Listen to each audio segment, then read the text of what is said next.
เจ้าสังฆาเสาทั้งหลายสามเมืองน้ำเตือนเอาถ้ำเป่าขึ้นกะทีธาตุขึ้นกะทีวิหารหลวง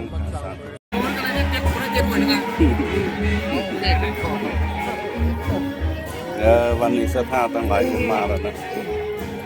สังฆาเสาทั้งหลายสถาทั้งหลายของมานี่สังฆาเสาทั้งหลายเห็นแห่ถ้ำมาเห็นแห่ถ้ำมา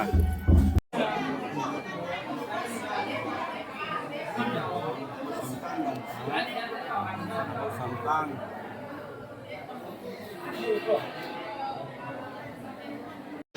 วันนี้วันที่22ได้มาทางแกนโคตางพระเจ้าติสนาบุญ